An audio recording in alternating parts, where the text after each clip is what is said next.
నిన్న కేసీఆర్ గారికి సిట్ అధికారులు నోటీస్ ఇవ్వడం జరిగింది. 160 సిఆర్పిసి కింద విట్నెస్గా పిలవడం జరిగింది. దానికి కేసీఆర్ గారు రిప్లై ఇచ్చారు.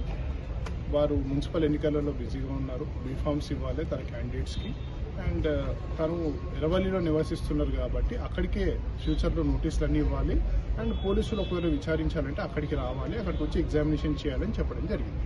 అంటే హైదరాబాద్ జ్యూరిస్డిక్షన్లో ఎంక్వైరీ చేసి అంటే విచారించే అవకాశం ఉండదా ఇందులో? అండ్ అబోవ్ 60 years వాళ్ళకి సుప్రీంకోర్టు కొన్ని గైడ్లైన్స్ ఇవ్వడం జరిగింది, వాళ్ళ ఫిజిబిలిటీకి అనుగుణంగా మీరు ఎంక్వైరీ చేయాలి. పోలీసుల వల్ల నోటీసులు కూడా ఇచ్చారు ఈ అంశాలు. సో ఒకప్పుడు సిఆర్పిసి చట్టం ప్రకారం సెక్షన్ 160లో 65 ఏళ్ళు 65 years పైబడిన వాళ్ళకి వాళ్ళ ఇంట్లోకి వెళ్ళి ఎగ్జామినేషన్ చేయాలని క్లియర్గా ఉంది. సో ఇప్పుడు దానికి పారామెటీరియా ప్రొవిజన్ 179 ఆఫ్ బిఎన్ఎస్ఎస్ అదేం చెప్తుందంటే 179 60 yearsకి రెడ్యూస్ చేశారు, 65 years నుంచి. వారు ఎక్కడైతే నివసిస్తారో అక్కడికి వెళ్ళి ఎగ్జామినేషన్ చేయాలి అని చెప్పడం జరిగింది. సో కేసీఆర్ గారు ఎర్రవల్లిలో నివసిస్తున్నారు కాబట్టి వాళ్ళు ఒకవేళ ఎగ్జామినేషన్ చేయాలంటే ఎర్రవల్లికి వెళ్ళి ఎగ్జామినేషన్ చేయాలి. వారిని హైదరాబాద్ లిమిట్స్లోకి రమ్మనడం అది సిఆర్పిసికే కాంట్రరీ, అలా పిలవడానికి వీల్లేదు. అంటే నోటీసులు ఇప్పుడు సెకండ్ టైం కూడా ఇస్తారు అంటున్నారు.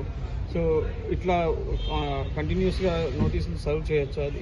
Once again making clear, SIT కేసులో కేసీఆర్ గారికి నోటీసులు పోలీసు వాళ్ళు ఇవ్వలేరు.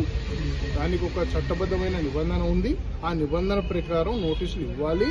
ఒకవేళ వీళ్ళు ఇవన్నీ కంప్లై చేసినా కూడా కేసీఆర్ గారికి నోటీసులు ఇవ్వకూడదు, ఇవ్వలేరు. Law doesn't permit to give notice to KCR.